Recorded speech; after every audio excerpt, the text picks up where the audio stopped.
Episode 12. Floating into the arms of Morpheus. What would you do if your country was flooded? All right, not the whole country, but a good 60% of a medium-sized country, an area many times the size of Wales, and we're not talking 12 inches of sludgy water, although it's easy to see how devastating the recent floods have been for thousands of people in the UK.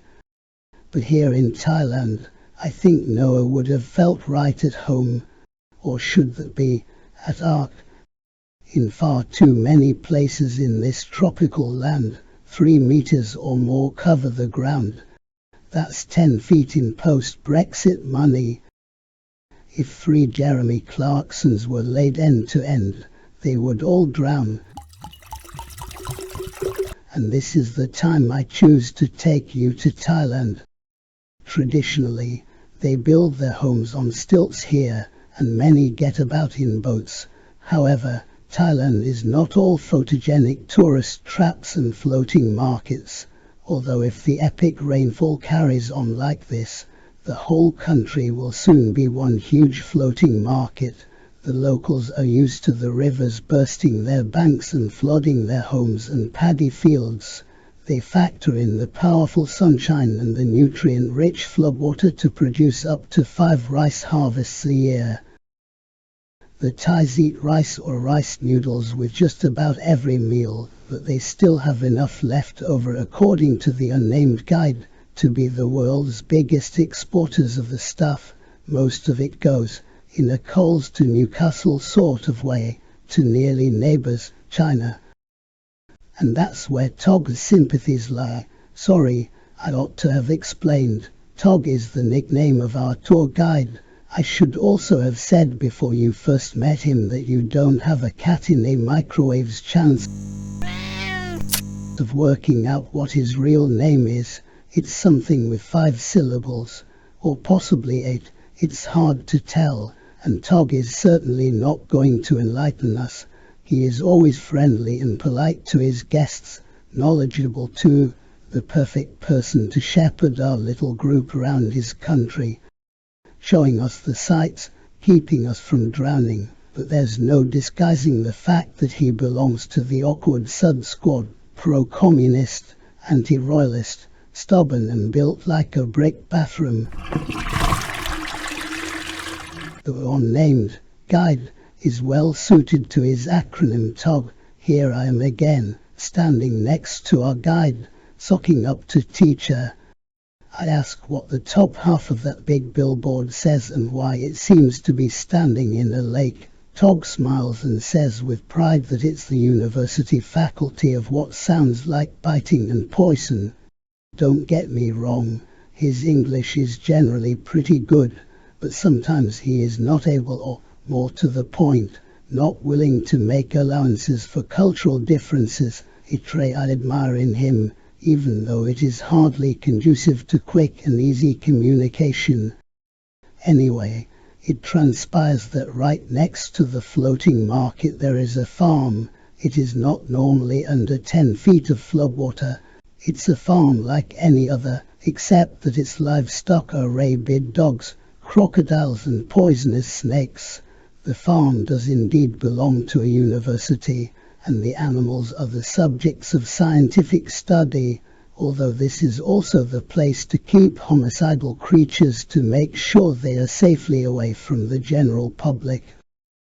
But the snakes are special, because they are part of a vital and extremely lucrative trade, the production of serum to save the lives of people who have been bitten by venomous snakes, which is why the farm breeds all the most deadly types of snake, to milk them of their venom, produce antidotes and sell them for a price which reflects the fact that, without the right one to hand, you're going to die a swift and interesting death. Too interesting, but perhaps not swift enough. Tug informs us that the farm boasts elaborate safety precautions commensurate with the calamity that would ensue if any of the farm's 3,000 residents were to escape. Infrared sensors, 6-foot-high electrified fences, rolls of razor wire. Only two issues present themselves. The top of the fence is at least 4 feet under water, and all the animals can swim. But hold on a minute, what are those people doing over there on that building site? They seem to be standing on a concrete platform, waist deep in tepid water, each clutching what looks like a Tesco's plastic bag. Hey, here comes a wiry grandpa holding aloft his carrier bag, half full of water. It is indeed from Tesco's, but that is hardly relevant, for taking up most of the space in the bag is the writhing form of a livid green snake. I can hear in my head the raspy voice of Crocodile Dundee saying, "Good eating." That's not a sight likely to be seen in Norwich or the Cotswolds, which is my point. At last, you might say, he's finally coming to his point. Clearly there is a huge gulf between the attitudes, life experience and culture of South Asia and the double-glazed pawnbroker belt of southern England. The differences are easy to spot and, for me, provide much of the charm of visiting far-flung places. They can also give travellers like us a welcome perspective on our humdrum lives back home, but maybe there are equally intriguing similarities as well. Not perhaps the pearly Thai kings and queens, glottal stopping their way through. Maybe it's because I'm a Bangkoker. But subtler parallels not normally spotted on a whistle-stop tour such as this. Our music master couldn't speak. In other schools, he would have been a music teacher, except that he wouldn't. In a normal comprehensive, he would have been torn limb from limb. Yet, in Manchester Grammar, he was always treated with respect, a feeling that has only grown in me since I have failed to locate my own on-mute button.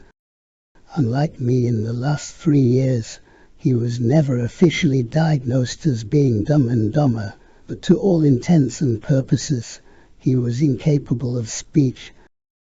He could sing like an angel, in an otherworldly alto voice.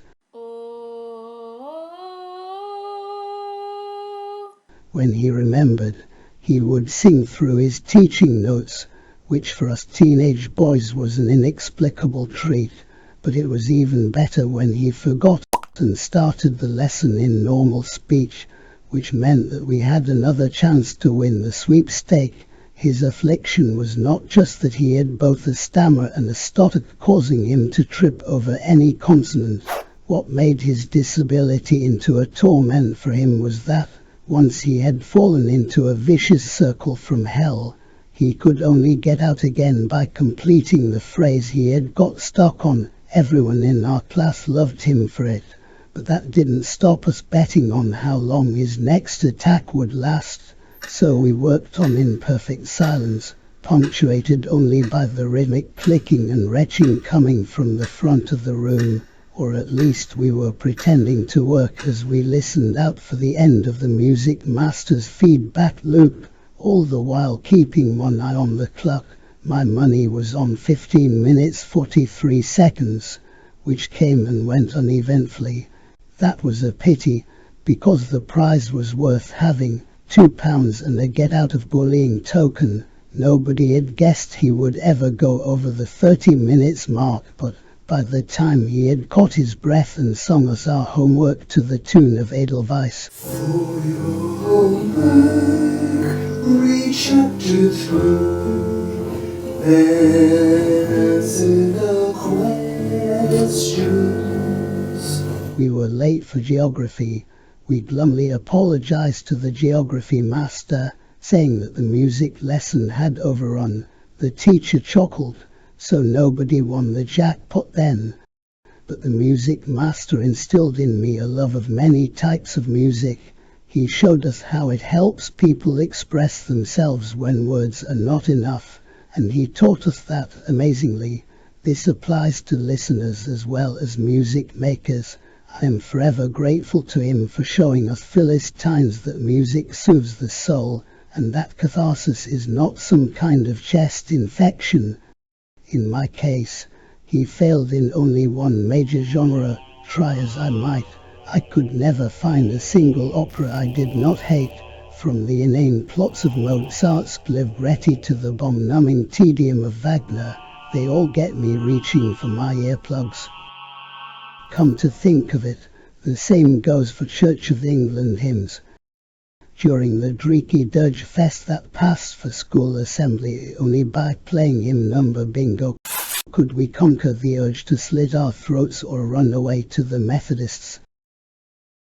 Victorian hymns were the worst, the place where once popular tunes went to gather mould. At least I thought they were the pits until Reverend Hilter, no prizes for guessing his nickname, inexplicably formed an attachment to a 20th century atrocity that had no tune and no conception of the rules of scansion. It was called Make Me a Channel of Your Peace.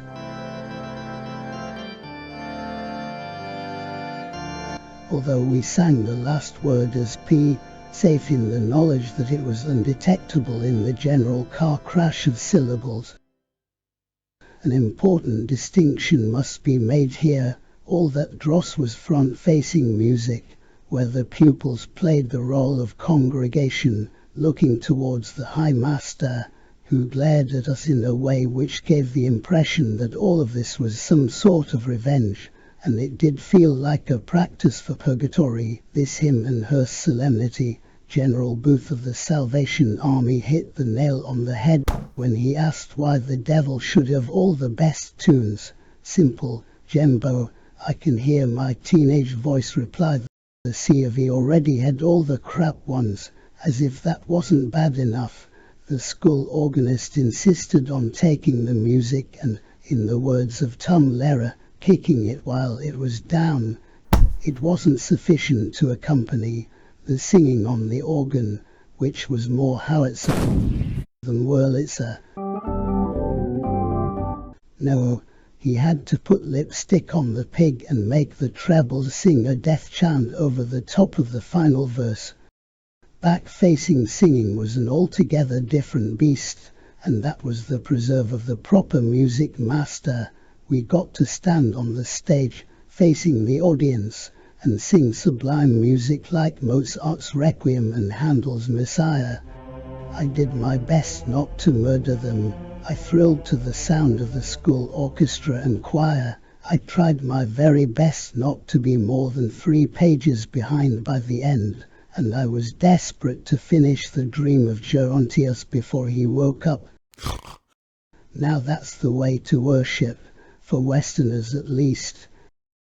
It's a sweeping generalization based on too little evidence, but the Thai way seems to be more visual. They go in for statues so huge that sitting Buddha and standing Buddha have had to give way in some places to reclining Buddha, all fiberglass and the length of a football pitch. But the White Temple is something else entirely. It is the brainchild of a wealthy businessman who stands at the entrance ready to greet everyone. It takes some time to see that he's a cardboard cutout. The brashness of this gesture is continued in the temple itself, but it is far from a hollow shell. It is an exuberant testament to faith. When it's finished, it too will dwarf the visitors, but still in a gentle way. If Salvador Dali had designed Disneyland, eaten too much melted cheese at night and become a devout Buddhist, he would feel right at home in the White Temple. Sun-drenched nightmares vie for our attention with flamboyant decoration and pious cartoons. Look at this fresco and tell me what you see. Religious imagery, of course, from several religions, but with plenty of Buddhas. And there's Harry Potter. Hold on, did we just say Harry Potter? Well spotted. That really is Michael Jackson. And Freddy Krueger, naturally.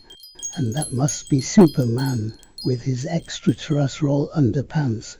The more you look, the more you see. I still haven't managed to find Wally though, and all the time there are the smells and sounds of traditional Buddhism.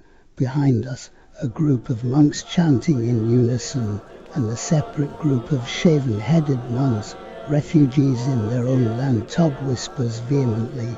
Women who have fled from domestic abuse and sought sanctuary in the arms of their religion, which presumably means that the abusers keep the home while their victims are forced to flee.